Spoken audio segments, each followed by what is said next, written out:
All right, folks, this week we are sitting down with an incredibly accomplished author by the name of Denise Chong. She's an award-winning and best-selling author at that, and her latest book, Out of Darkness, Rumana Monzur's Journey Through Betrayal, Tyranny, and Abuse, is out now. It's a gripping story of domestic assault that completely shocked the world. It's a true story. And Denise covers the events of this story and Rumana's life and how this event sort of shaped and shifted her entire life. I'll say this right up off the top. A little bit of a warning going into it. There's some pretty graphic and heavy conversations surrounding domestic abuse. So just buckle up for that. After our wonderful conversation with Denise, we go into a wrap up where we talk about. Well, we don't really talk about domestic abuse, but we talk about, well, I'll just say we talk about Parkinson's masked as domestic abuse through hallucination. Whoa, that sounds wild. So you should probably stick around to the end. And I just want to say thank you all so much for tuning into the podcast. Thanks so much. If this is the first time listening, thank you for being here. If this is your 1,000th time listening, thank you for being here. And we really appreciate all the love and support that we've been getting over the years. And if you love this show, if it means something to you, if it's helped you in any way, or hell, if you hate the show and you just love watching because you hate us, tell somebody you love about the show. Help us spread the word. Spread the word to people that might love us, or spread the word to people that might love to hate us. Okay, hope you enjoy this. And without further ado, here's our conversation with our new friend, Denise Chong. Well, I'm so interested and excited about this conversation. Denise, thank you so much for joining us today. You know what? First of all, I just want to give you a moment to introduce yourself to the three of us and to all of our listeners. Give us a little tidbit about you. I live in Ottawa, but I'm grew up in northern British Columbia, so that my heart still lies on the West Coast. I started as an economist and worked for the government. Then I went on to lead a little bit of a political life, and then I took up what I always wanted to do, was write. So this is now my 5th book. I'm a slow writer. This last one took me 6.5 years, but COVID and so on intervened. But I've always dealt with living subjects, with living memory. So with my books, I've also made sense of my own times. Yeah. I mean, so I just kind of curious about the going from an economist to writing into a career of writing. How much of your work as an economist transferred over to that work as an author? Was there any of that work that your experience through being an economist that sort of aided you or transitioned you nicely into working as an author? Transition in a sense, but also it still forms kind of the scaffolding of my thinking, in the sense that, to be an economist, on the one hand, on the other, it's not so bad, because human behavior is so complex and contradictory, and, behavioral economics is a really growing subject. So it fits into the jigsaw of what real lives are. And so it still is a good prod for my thinking as a writer. I've paid attention quite a bit to like financial markets over the past number of years now, and I've been personally fascinated by the way in which like financial markets move is really in a lot of ways like a proxy for like a global psychology that's kind of moving and ebbing and flowing, and the different ways in which people perceive local, national, international events, and how they how they influence our thinking. And I've kind of looked at all these graphs of numbers and prices moving up and down, and thought, this is a reflection of real people having dealing with the way that they process information and view the world. I've always found that very fascinating. Well, people might not even be aware or not even learn about these bigger forces that are shaping their lives. But when you insert them in that environment, it actually shows you what people's temperament are. How they react against Mm-hmm. these forces. Sometimes they succumb to it, sometimes they rise up to it. So they may not even know, but it's you put these pieces around a person's life and you really start to understand the complexity of the person. And I think that's what writing is about. You're trying to show the human condition. Mm. And for folks who may not be aware of your writing, a lot of your books pertain to the lives of just your typical ordinary everyday person who ends up being caught in the eye of history. And the book that we're going to be kind of focusing on today, which delves into domestic abuse, Out of Darkness, which is the story of Rumana Monzur. Did I pronounce that Yes, correctly? perfectly. Um, Rumana Monzur's journey through betrayal, tyranny, and abuse. I guess before we get into Romana's story, I'm again just kind of curious. Like, what was the catalyst to finding an interest in these types of stories? These stories of ordinary people who happen to just find themselves in a position where they are putting a real mark in history based on their experience or their surroundings. They go about their lives thinking they're on some, natural course, their ambitions or what they've their family life, and then suddenly some event just vaults them into the public eye. So right there as a writer, you've already caught the public's attention, whether it's an image or a story. And this was an international story. It just Mm. caught headlines all around the world, including Canada. So once that person is caught in the public's mind, it allows me as the writer to place the reader in that context plus the person.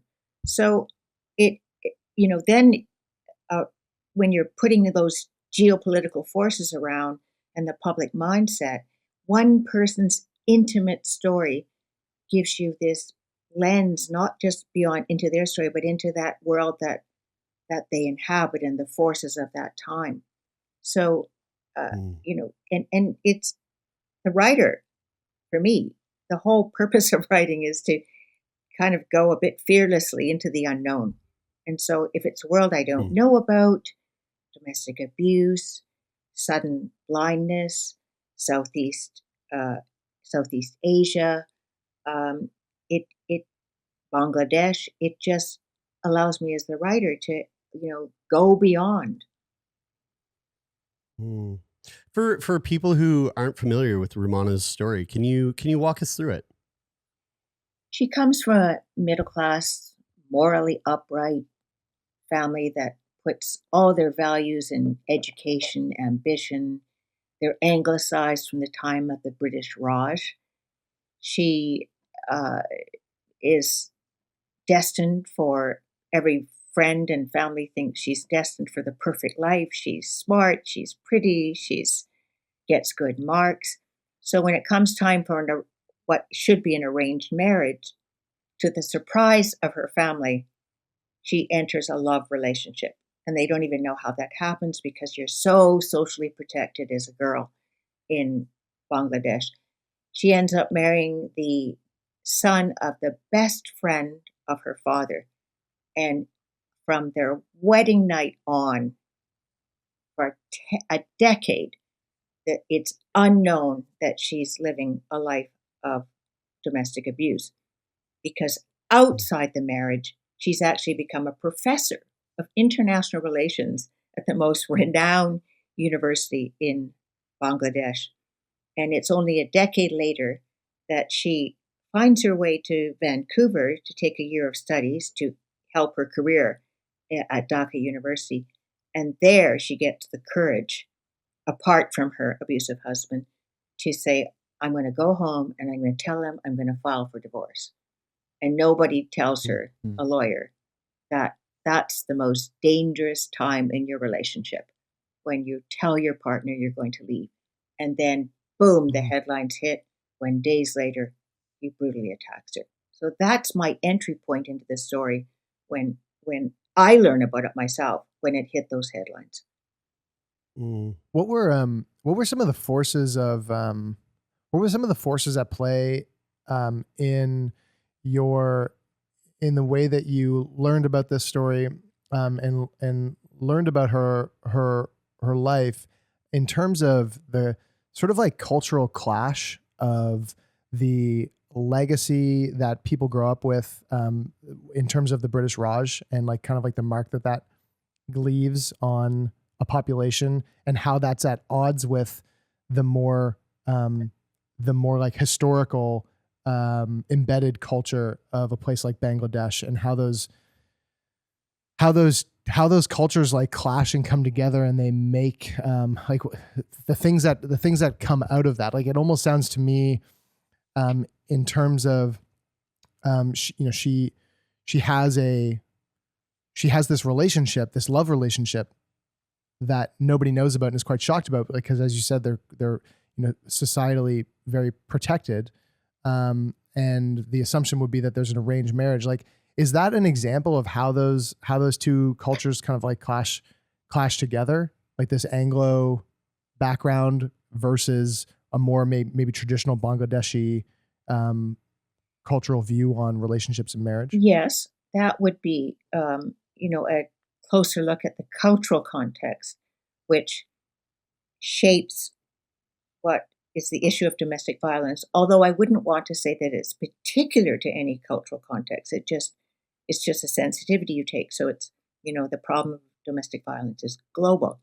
But yes, she Mhm. comes from this anglicized background, so that when she meets her, starts to fall for the with the person who's to be her husband, when he drops words into conversation in his Bangla and says things like feminism, democracy, world capitalism, she thinks, oh, he's sophisticated. He can use English words.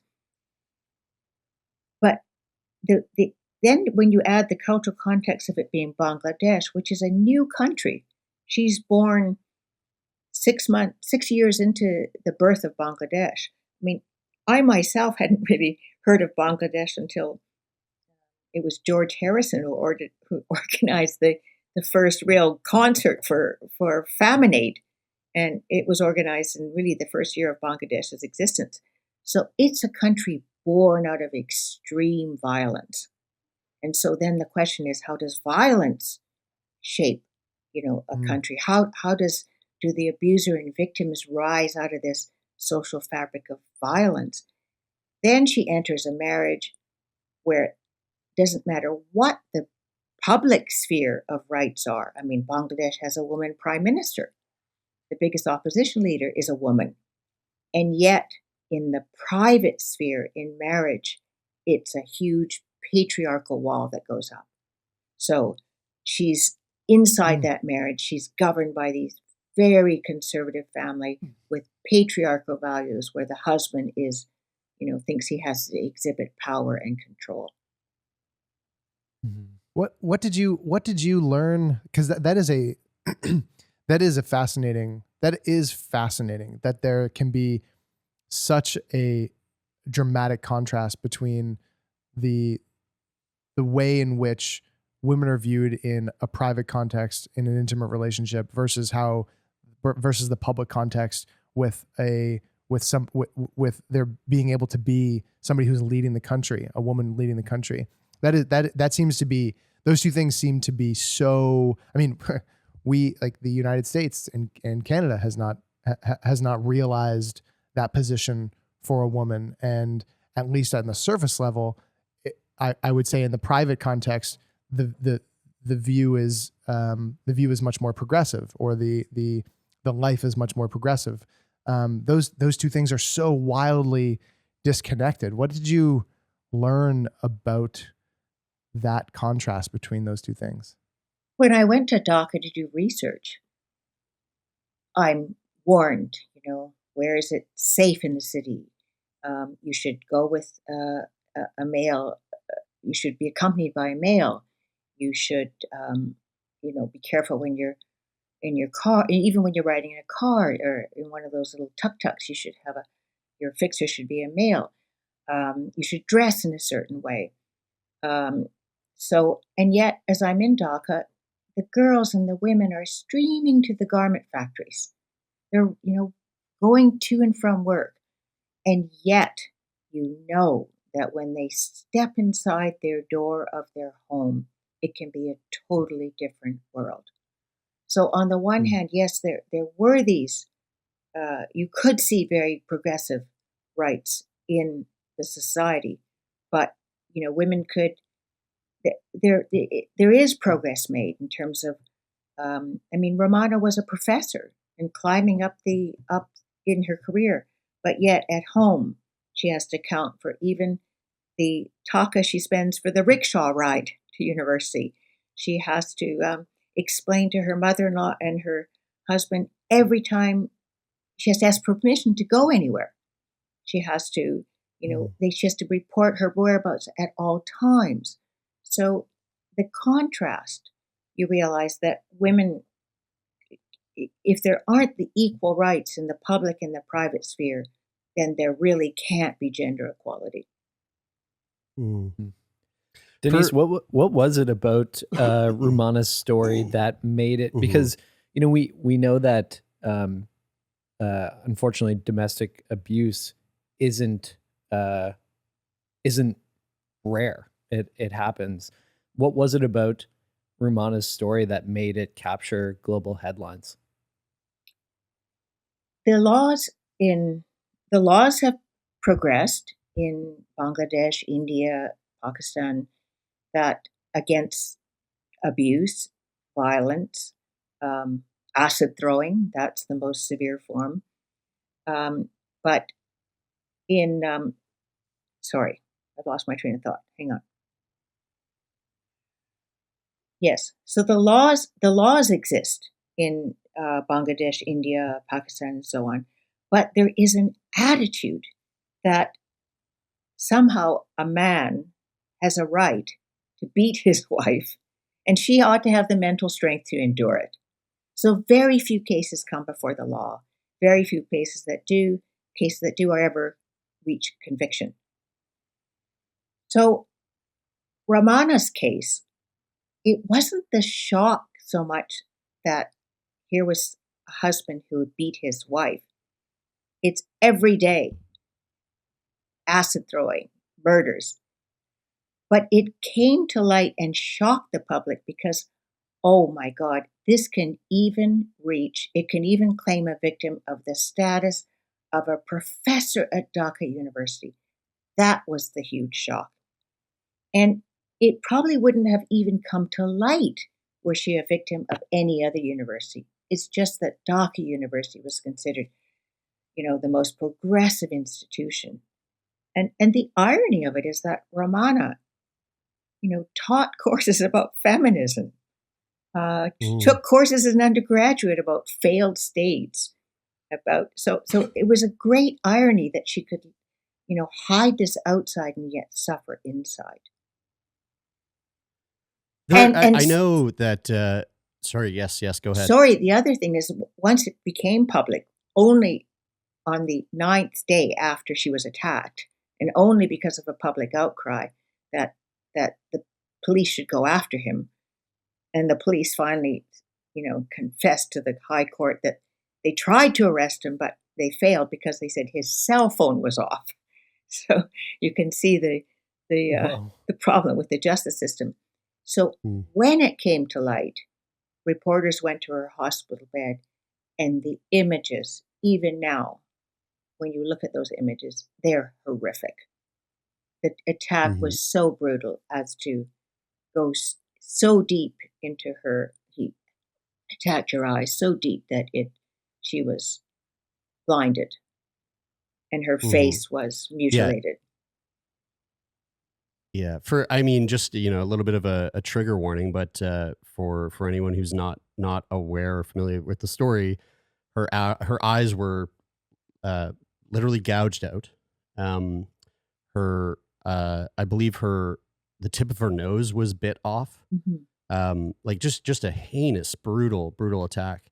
And is it also correct in saying that she spoke out about this attack from her hospital bed, which I mean I'm taking I take that action to be sort of outside of the norm, to be like an extraordinarily courageous decision to speak out about this while still in recovery from such a horrific attack. What kind of like ramification did that have of her, her speaking out from the hospital bed on the public perception, on the international awareness? It was unusual for a woman to speak out at all. Hmm. Most women have their fathers, their brothers speak for them. I mean, even doctors in the hospital did not speak to Romana. They're looking to speak to her father. So the reporters are invited to her hospital room, and it's just heartbreaking to hear her relive the attack in a very quavering. Uh, it just it's wrenching to hear that audio. It Mm, still exists in Bangladeshi news clips. But for a woman to speak out, it invited immediately a backlash because the attitude is in Bangladesh and similar cultures that, well, the I guess I can show it by a common phrase. They would say, "Oh, you can't make the sound of clapping with one hand." So immediately, mm, reporters said, there must be more to this story. Like, what did she do? Did she provoke her husband?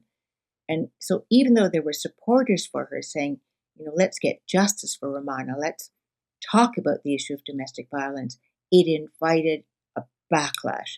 And especially since mm, social media was new to Bangladesh, suddenly there was mobile wireless, and where there weren't telephone lines for internet, suddenly there were cell phones to get onto social media, mm, and it invited just a smear campaign, which actually continues to this day.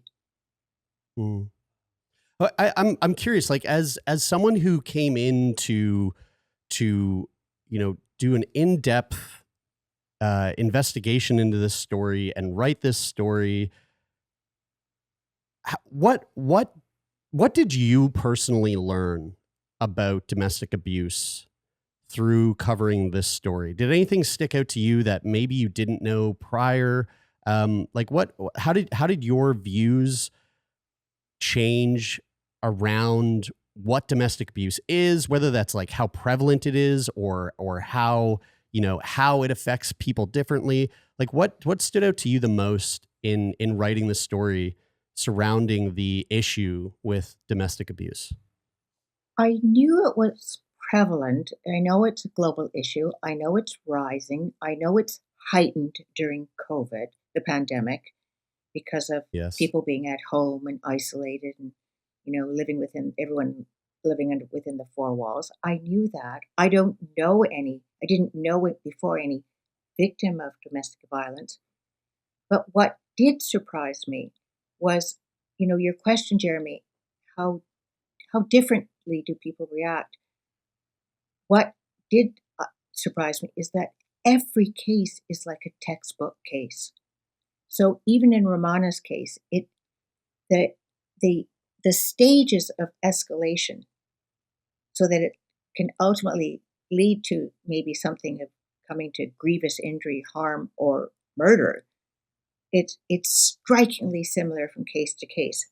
Then the other thing I learned was when you look into that decade of abuse, to expect a woman to extricate herself from that is almost asking the impossible. That she is living Mm, in trauma, and that hmm. confusion, exhaustion, fatigue. I mean, she's even disassociating from her body because she's trying so hard to cope. She's teaching her brain not to feel the pain from her hair being pulled, being kicked, being pushed. She's coping by thinking, I'll just ignore the insults that he says to me. Mm. She's so she's that trauma is is crippling. It's so that surprised me. So when people said, Mm. how could an educated, independent woman like Ramana not have the sense to leave? Why did she stay? It's a very, very unfair question.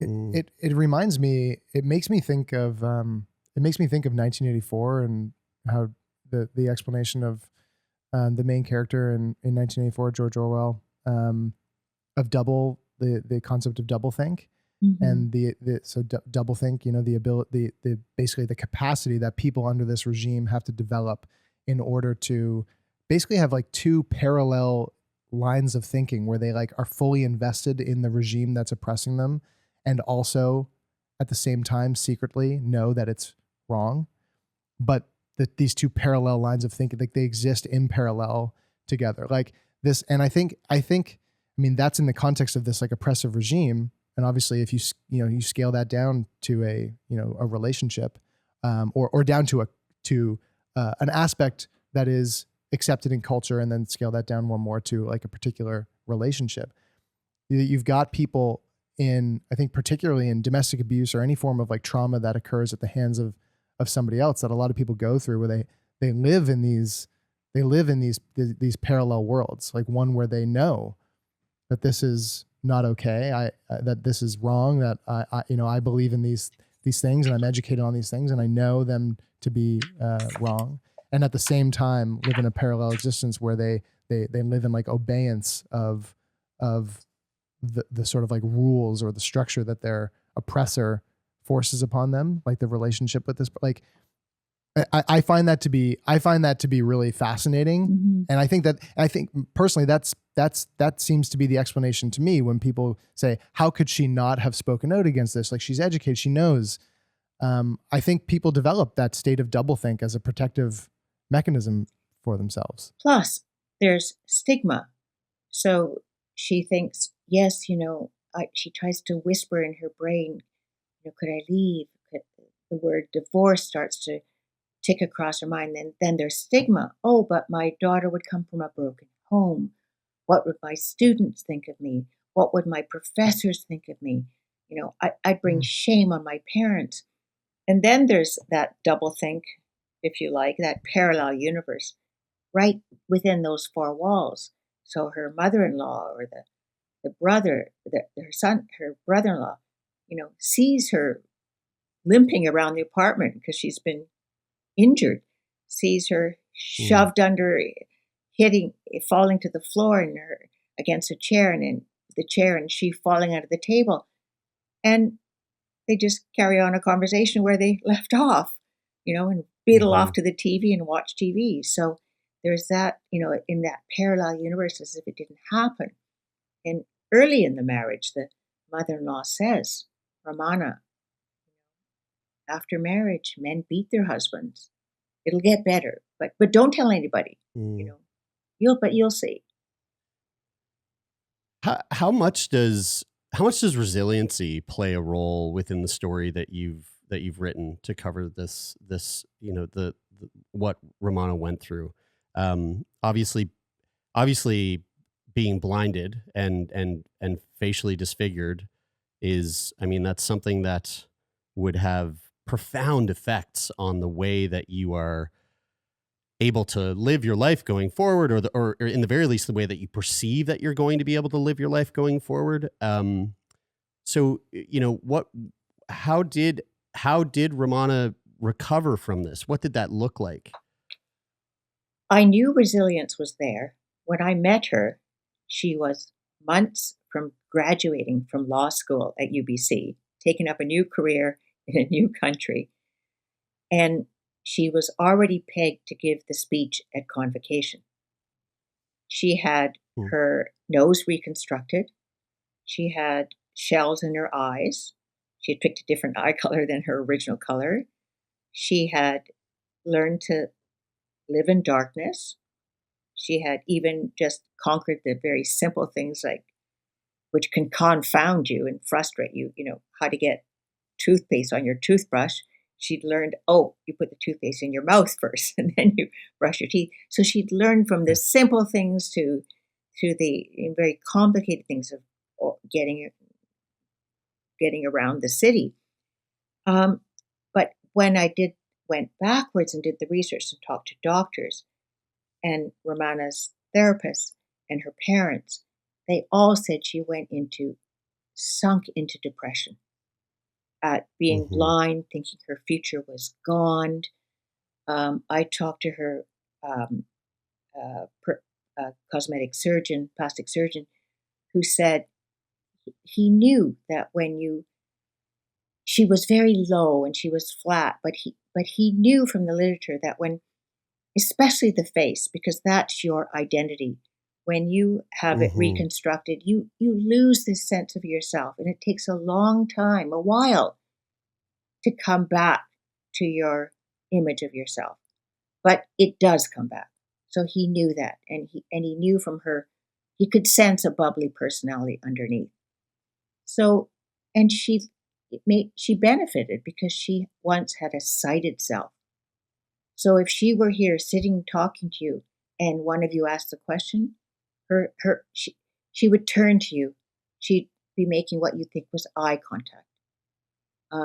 She used her brain to think, all right, she can hearing, all the other senses become very acute. She'd actually hear you taking a sip of water, and she'd see in her mind's eye you lifting your cup to your lips. So so I knew that her that she came back from it. How? When she was apart from her husband studying, she began to go back to the Rumana she was. She reclaimed her identity. She started to shed the idea of victimhood. She even moved beyond survivor. She moved to, being the person that she always was, and looked for her ambitions and said, this is not a sad story. I'm going to continue with my life. I'm going to be a mother to my daughter.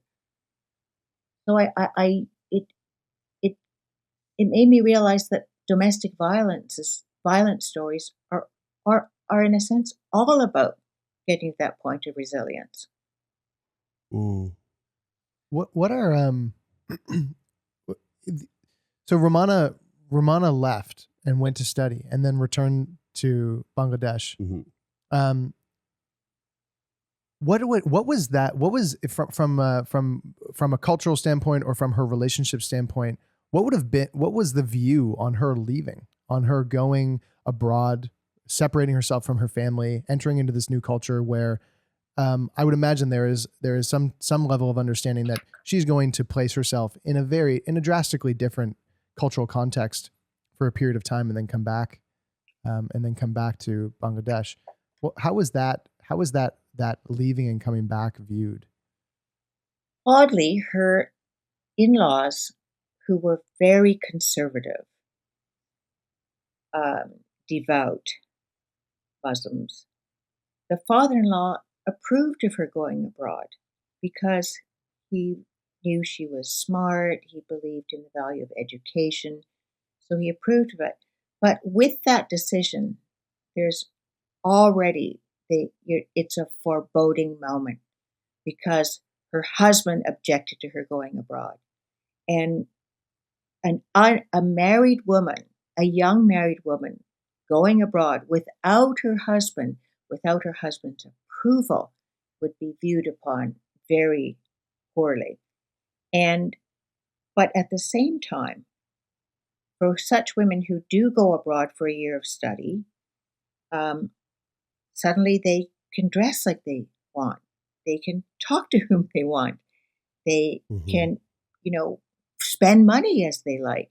And that sense of freedom, is partly what empowered Rumana. But as a writer, when I'm detailing that, from the courting through the marriage, the wedding through the marriage, at any moment, as a writer, when you're writing narrative, you're creating that what if moment all the time, when life could hinge a different way and the story could turn out better. You know, in this story, the attack happens. But once she decides to go abroad for that second master's degree as a career move, actually her fate is almost sealed because right there she's defied him. And that power dynamic has shifted very badly. But the way she still keeps it secret about her abuse is ultimately she can't turn back that inevitable moment. But yet, there's Sorry, go ahead. there's another moment when the story could have hinged a different way. Her father happens to see that she's got bruises on her arms, and she doesn't tell him. It's not the first time. This has been going on for a decade. And he says, Rumana, what if a man does this once? What will he do next? Well, the answer was, he tried to kill her. Mm-hmm. Was there was justice ultimately served? What happened with the case with Rumana's husband? How was that handled back in Bangladesh? When I went to Dhaka to do the research, I was warned that I had to be very careful because the husband's supporters were still in positions of influence and positions of power. Mm-hmm. So when he was finally arrested, he was never charged. He was held in custody for 6 months. He died in custody of apparently natural causes, although, Amnesty International will record a number of cases where people are arrested and die in custody without ever coming to charges. So Rumana, in a sense, never got justice. So that's why there's still gossip about the case. And the most sad, heartbreaking part is the two fathers were best friends. But because it never came to charges and the case was therefore nullified, the in-laws said at one point, well, who's to say the attack even happened? And yet, of course, Rumana is living with those consequences every day. What are the thing that you said about her father really strikes me. The comment that her father made that, if he does this once, what will he do next? I've over the course of my life, like I've thought about this a few times, and now I have 2 daughters, and so now I think about it in a whole new light of the idea of within a cultural context where there are very, very specific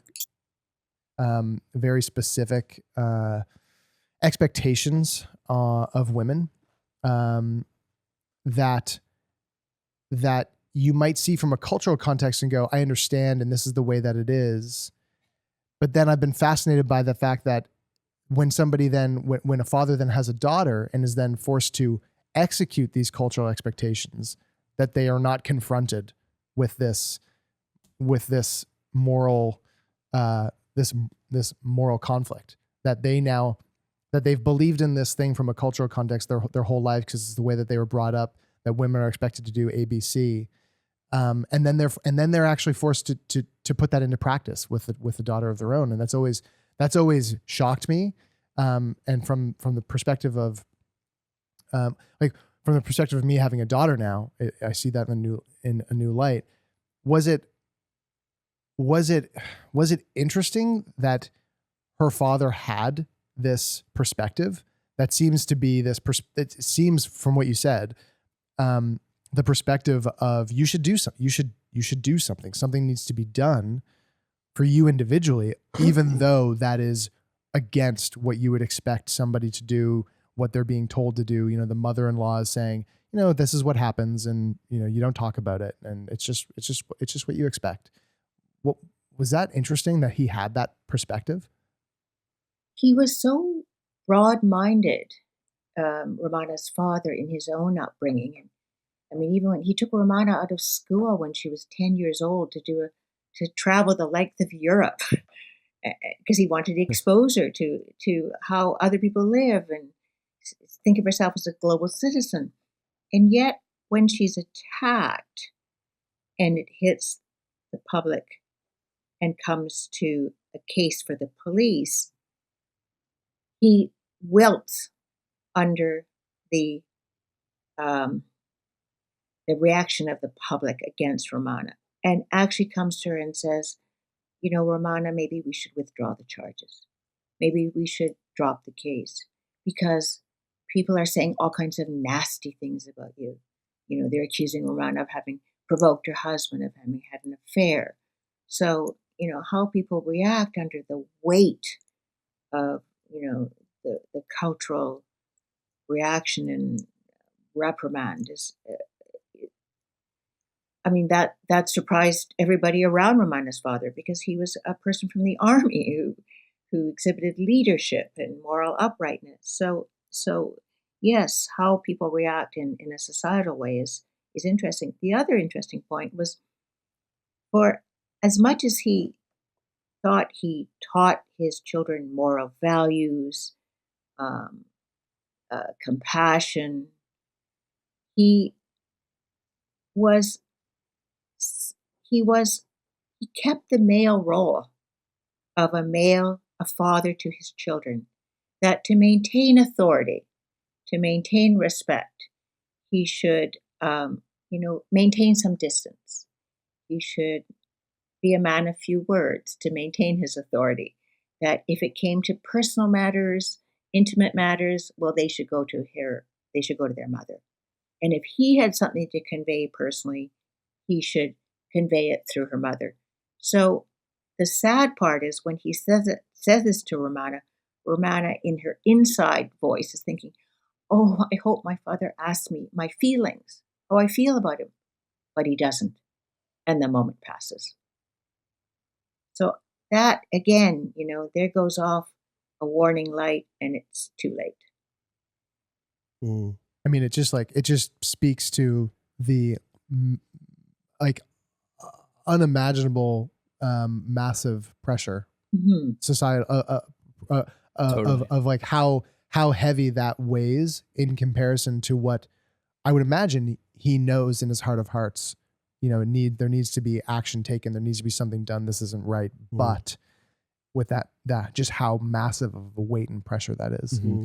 Denise, I'm really curious. You said something really striking earlier in our conversation about how one of the things that you learned about domestic abuse is that like almost every case is a textbook case. Mm-hmm. And then you also said that, it's paralyzing for, the people who are the victims of that and how they're, unable to get out of that process. I'm curious, like what you've learned about domestic abuse in terms of like how we can think about it and address this on a society level to, support people who are going through those situations better. Well, the key words you've said, Brian, are on a society level. So although you can look up stats and you can see police reported cases, and I look at the police cases, and they say, oh, it hinged when they ran up a huge debt, or oh, this was the crisis that precipitated it. But in fact, you have to look at the root causes. I mean, how is it that abusers and victims emerge out of the social fabric? What is it? And fundamentally, it's gender inequality. It's patriarchal attitudes. It's what we expect of masculinity. So those are really, really big questions. The sad part is not just on a personal level. It's on a society level. It's just our complacency that we accept that millions of women the world over can have to live with everyday violence in their lives. And when that gets normalized, there's just that itself becomes paralyzing. It's just an inertia Mm. about it. We find it hard to change. So, uh, that's there are moments when those on the outside of Romana's marriage see things. They say, she's not coming to family events anymore. Um, she asked me an odd question. You know, she asked me early in the marriage, what are men like when they're first married? Um, so there are these moments when family could have probed, relatives could have probed deeper, but they don't. They say, "Oh, it'd be hurtful to intervene. Oh, she doesn't like us intervening in her private matters." But had they had they gone to her, she there might have been a moment when things could have taken a very different course. And the same Mm. with the abuser. It, there needs to be help on that front too. And again, there were moments when Mhm. things could have taken a different course. You see that even as my narrative is being laid out. I wanted the reader. They know it's coming, but they have to think. Oh, things could turn out differently. Mm.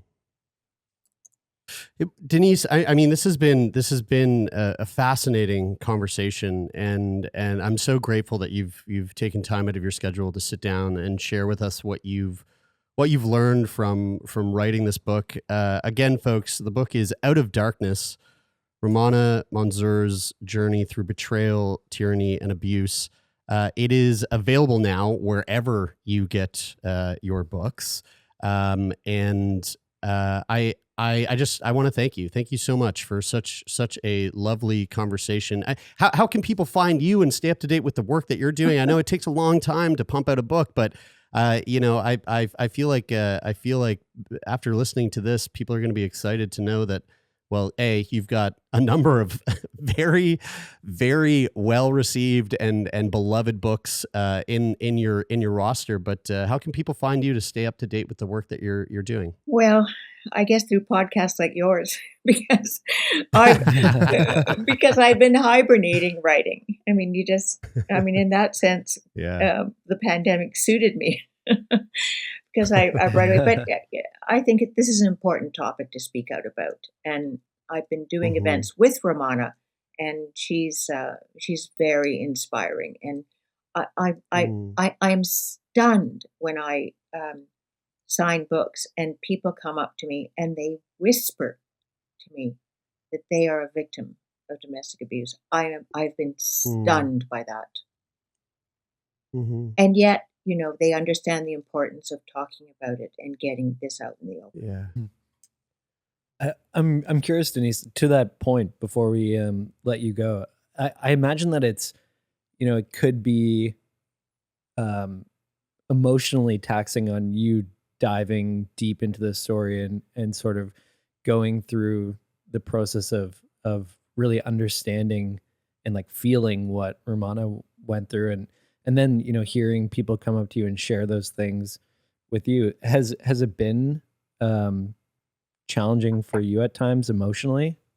Sure, because a writer, or I believe a writer the reader has to feel this as well, that the writer has inhabited the character. So it's not just doing my research about what abuse Romana suffered. I researched all kinds of other cases, testimonials, videos, talked to others, including in Bangladesh. Um, I I practiced, closing my eyes and understanding what it was like to live in darkness. Mm. I what it would be like to just walk down the hallway of my house, how it would be like to work at my desks and listen to the Jaws speech on the computer, the robotic voice.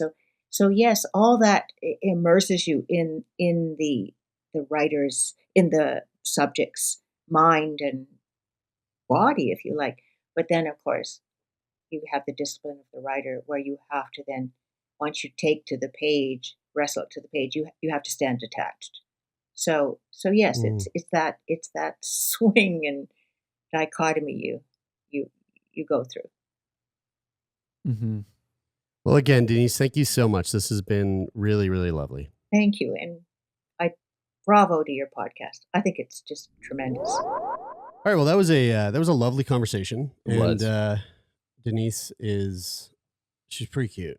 She's super cute. Just just such a like sweet lady. So sweet. All right. So we were talking about some pretty horrific domestic violence.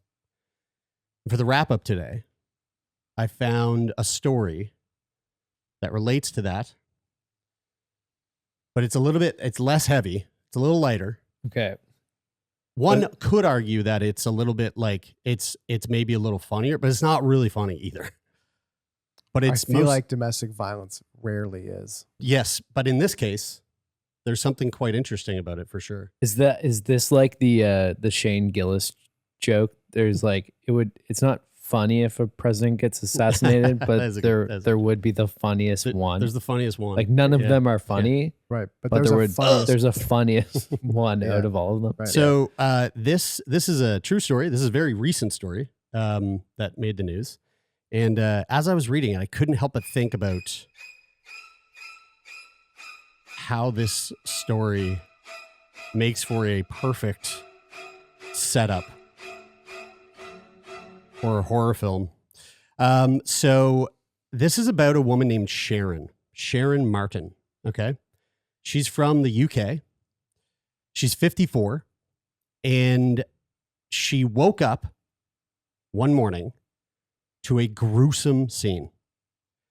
She woke up to see her husband, Chris, who had been shot. There was blood everywhere. Oh my God. She saw the gun that had shot him, or, at least assuming. Night of.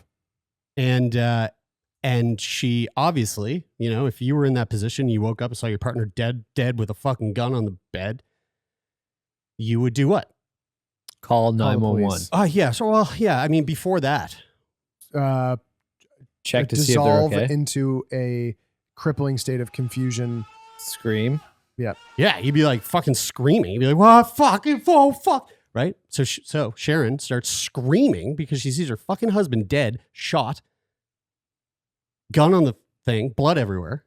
Okay, and as she's screaming at the scene of this fucking murder, where did the shot happen?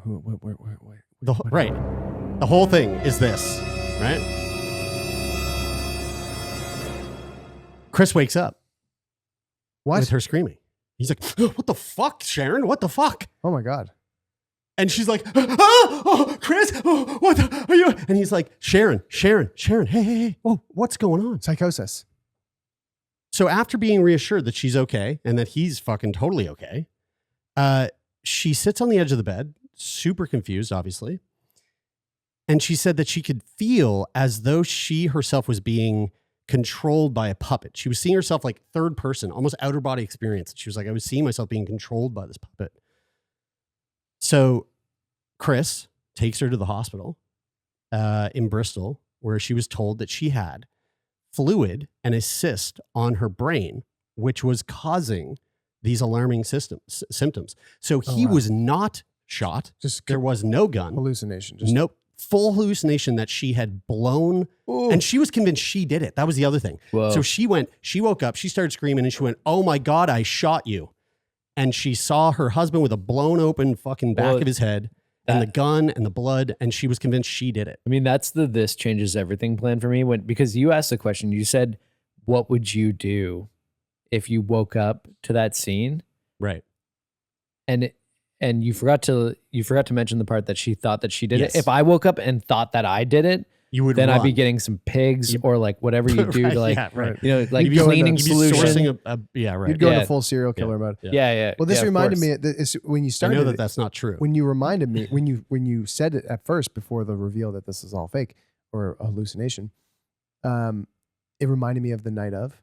Yes. You've seen The Night of. Yeah. Brian, I don't know if you've seen it. No. Riz Ahmed or Raz Ahmed?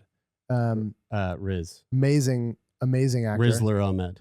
If you haven't seen the Oh, man. series, The Night of, incredible. Basically, young guy has a night out. Yeah, with just Google a it. Go watch woman it. And wakes up in the morning, crime. He doesn't remember anything. It is one of the best single season. It's a limited series. One of the best shows I've ever seen. I think we need a stinger every time Taylor starts to talk about the plot of a show. I just briefly described it and I set it up. If you're interested in going to watch it, go watch it. So she thought she killed her husband. She didn't. He's like, what the fuck, Sharon, chill. He's literally just. So just chill out. Drink a 7-Up, eat a moon pie, quit murdering people. Right. Yeah. Eat a moon pie? And takes her to the hospital. They say, you've got a cyst on your brain. There's fluid in your brain. You're tripping. All right. It's okay. We'll take care of it. But how did she get the cyst on her brain? Well, interestingly enough, back in 2014, Sharon had been part of a clinical trial on her brain to test the effects on her COVID-19 vaccine. her Parkinson's condition. So she has Parkinson's, and she ended up doing this trial where they had a titanium port delivery system put into her brain behind her left ear. This is what Larry had. And connected it to a catheter where she had monthly injections of a growth protein called GDNF, not what Larry had. Not what Larry had. This trial ultimately failed. Initially, it worked wonders for her, and her tremors completely stopped, but the trial basically ended because the results were inconclusive. So she was finding it amazing, but out of the people that were on the trial, it wasn't enough, and so they stopped it. Similar to what Larry had, though, recently in his last surgery. Yeah. So the system was left in her brain. They were like, all right, it didn't work, but we're going to leave that in there. And an infection took hold and started leaking from the port system into her brain, as per a report seen by the research director of Parkinson's UK. Ugh. Now, while at the hospital, Sharon had the entire system pulled out of her head, but she says she has never received an apology. Here's a photo of Sharon and the photo of after they pulled that thing out of her skull. Wow. For folks just listening, Sharon's a very, very bubbly, cheery looking lass. And the back of her head. Good day, isn't it? Sorry, she's British. Is all sorts of fucked. That is a scar that literally wraps from like ear to ear along the back of her cranium. It's like headphones. Yes. Yep. Yeah. Worn quite low. And aggressively. And that's a fucking scar, dude. Like they really opened that flap. Yep, they did. They did. So she has the thing removed. And she's from South Wales. She said, I woke up at about 6 a.m. for my medication, but I was convinced that I killed my husband. She's talking about the ordeal. I saw his body, the gun, the blood. It was something out of a film. I was just screaming, Chris, have I shot you? To which he woke up and said, no. You have not. You certainly didn't. She said, I could see everything. But here's the thing. This was so vivid for her that she is riddled with trauma, PTSD. Right, she because gets it was flashbacks every single day. And she said, it's the last thing I see before I go to bed. I'm having trauma counseling for it now. It was real to her. Like it's completely it's real. like what we talked about early on the podcast. Like it's, just because your reality is not the shared reality doesn't mean that it's not real to you. She said, every time I see it, it's just as vivid as if it was, And when I look at my husband, I feel guilty now. See, this same thing happened to Maddie and I last night. So this exact same thing, eh? Exact same thing. Wild. So I was getting ready for bed, and Maddie said she was like asleep already in bed, and she woke up as I like went into the room, and she was like, "Make sure you take the dog out." And I was like, "Yeah, I'm just taking the dog out now." And then I took the dog out, and I came back inside, and I walked into the room again, and she said, "Make sure you take the dog out." And I was like, "I just took him out," and she was like, "No, you didn't. I just asked you to." But she had fallen asleep, and so she had forgotten that the last 45 minutes had happened. And then you were like, relax. I just want to take some pictures. Well, I was going to make a joke, but that made me feel so uncomfortable. I don't. Yeah, probably best not to lay a joke on top of that. But yeah, it's like the same you can only thing. joke about Jeffrey Dahmer once. It's literally the exact same thing. You know, when you're asleep and you think that something's happening that isn't. Yeah. Well, that was That happened to me Yep. exactly last night. Although she woke up and saw it in real life. Yep. So the implant, explaining the trials, she said, Parkinson's is, this is how she put it. I love this. Parkinson's is right in the deep part of your brain. Right in there. GDNF was implanted over 3 lots of 9 months. It's a growth protein, and it really helped. It was like a cure. No tremors. My walking was better. My balance. It was the most amazing thing. The trial failed because we couldn't get to the end point. It had to show a 20% difference across all participants in results, and it didn't. They said it would be fine afterwards. But after her ordeal in 2021, she was left wondering what had gone wrong. She said, my Parkinson's doctor told me he thought I had a brain tumor. Then they told me I had a brain infection with fluid and a cyst in my brain that they told me was inoperable. Is this all after? This the is ordeal? after she gets to the hospital thinking she capped her husband. All the system was removed, but no one has ever said the fluid and cyst has gone. I have no idea. She's just like, I don't know what the fuck is going on. Can we really believe anything that she says, though? Yeah, maybe not. Yeah, right. Maybe none. How of do this- we know that we're not hallucinating this whole thing right now? That's true. And How do we know- There actually is no way for us to know that. That this is just not a simulation. So they also said to her, this is a little bit of like, this seems really gaslighty. She said, my memory is terrible. They put it all down to the progression of the Parkinson's, but I know it's different. I think the true Sharon is long gone. It was my choice to do the trial, but I did think that there was going to be some sort of aftercare. So the NHS and the Parkinson's UK, they when this came out in the news, they responded.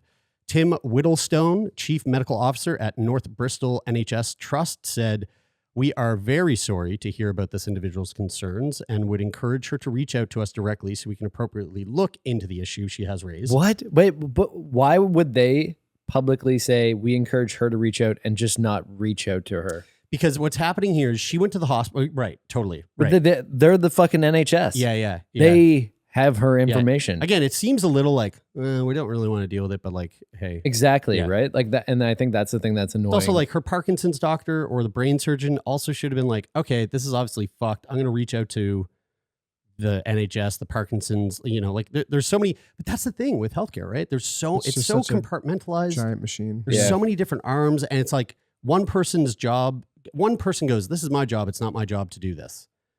When in reality, you could, but just because you think it's not part of your job, you're not going to. But then and that's one thing in an office where you're doing whatever fucking code and you're crunching numbers or whatever. But yeah, when you're dealing with other people's life, I mean, it's kind of like just be better. it's just be like good. in particular, like in a situation where you like the system failed the patient, and then you say, well, like to the media, well, if they want, why don't they reach out again? It's like, dude, she's trying to you deal guys- with the trauma. Yeah. Like she's got enough on her fucking plate. You reach do out to the her. work. Yeah.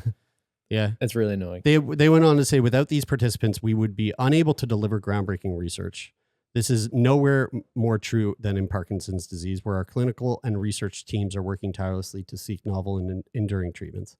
I mean, like this is one of those like horror stories where like it wouldn't be unreasonable to hear and think like, oh, okay, well, I'll never do a trial ever. But again, like they're really important. Well, And yeah, from the you know. medical side, it's like, yeah, these are trials are how we Yeah.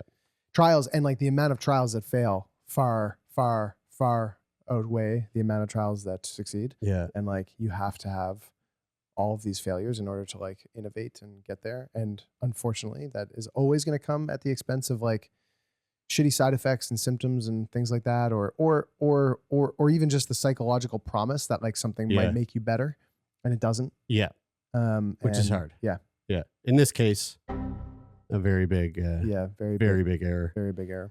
How crazy is that story, though? Yeah.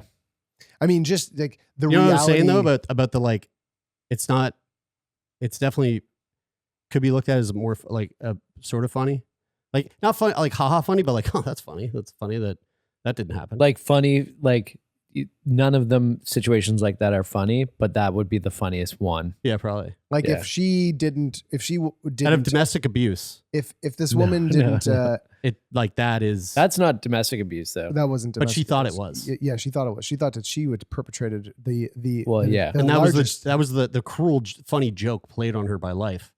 Right. which was yeah. she got punked. You She know got what's punked. fucked, guys? She You got know what's fucking crazy punked by the- is how often do you think that somebody in that situation who hallucinates like that sees something positive or like euphoric or like something that they like? Yeah, Isn't it? good question? Well, Don't you- we did have remember the one we had on who had schizophrenia, and when it kicked in for the first time, she was hearing the most beautiful Oh, it was like orchestral Oh music yeah, ever. symphony. yeah. And I That's was right. like, yeah. that sounds not that bad. Right. Like, what if she Um, woke up and Sharon woke up and like she saw her husband playing piano and like he had like roses on the piano and he was like, And he just was playing- Brad Pitt. and he was singing this song that he wrote for her. See, but here's the thing: is that those stories don't end up with people going, "We need to go to the hospital and get this." You checked don't right think now." so? You No, don't they- think that if somebody, No, they No. would have been banging. No, because that person That would would have say that. immediately led to fuck. but they would have gone to the hospital 'Cause if you know what they would thought happen? that was. Nah. You know what would actually happen? the in that husband would have scenario? been like, yeah. Here's what would happen in that Yeah, scenario. right. She would You say know. that this is happening,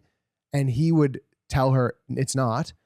And then that situation might happen a few more times. And on the time that it's negative, that it's like a crazy situation, then it's like, oh, you've actually brought stuff up Yeah. like this a few times. I don't know, It's been dude. positive, and now you think Yeah. you think you killed me. But all the you times gotta go the prior to hospital. that, it's just Yeah. But if Yeah. I was guys, if I was sitting here right now and I like fully 100% saw you guys both sitting at a piano with roses on it, playing it for me. I'd fuck you. Brian, Jeremy We just would told fuck. us. Jeremy just told us a couple of weeks ago that he was sitting in his apartment and Yeah. had heard a demon speaking to That's him. right. We didn't rush Jeremy to the Well, I hospital. didn't say demon. Okay, I know, but- add a little bit.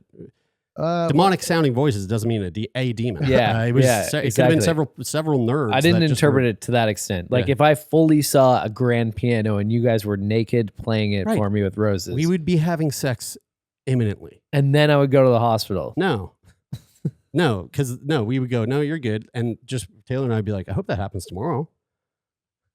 But it wouldn't really be happening. I would just be standing in the corner And naked. what I'm saying is, I hope you too. think you see that again tomorrow, so we can have sex again.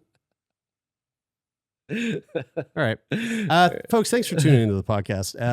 And I hope you enjoyed that lovely conversation with Denise. Denise, thank you so much for joining us. And go get the book. It's out now. It's a beautiful book, and we're so glad to add it to our little library here on the set. And if you want to support the podcast, you can do that. The way you can do that is come on over to our Discord and hang out and chat and be friendly.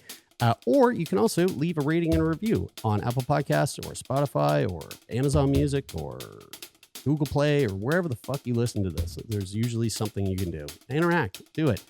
Also, let someone know about the podcast. Tell a friend you love. Tell a friend you hate. Tell someone you don't know whether or not you don't know how you feel about them yet, but tell them. And then maybe you'll find out how you feel about them after. Tell your mom, and if you don't have a mom, tell Your dad. your dad. And if you don't have both of those, Tell your father figure or your mother figure. yeah. And how can people come on the show?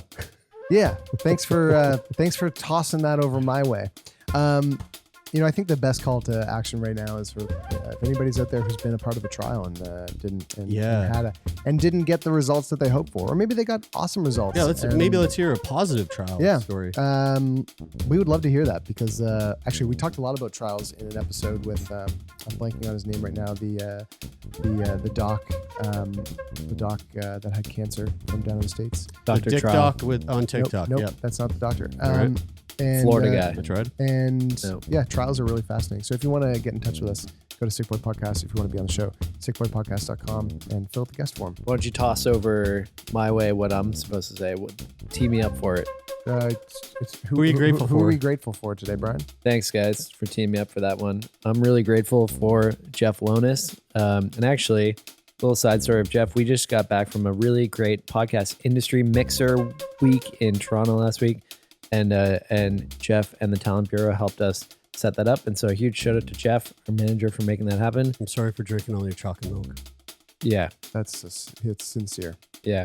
And thanks to Rich O'Coin, who does theme music, and Donovan, who does, like sound design sometimes, not really for this show, but like for other shows, and all the other people the who master. help make podcasting possible for us. That is it for this week. I'm Brian. I'm Taylor. And I'm Jeremy, and this is Sickboy.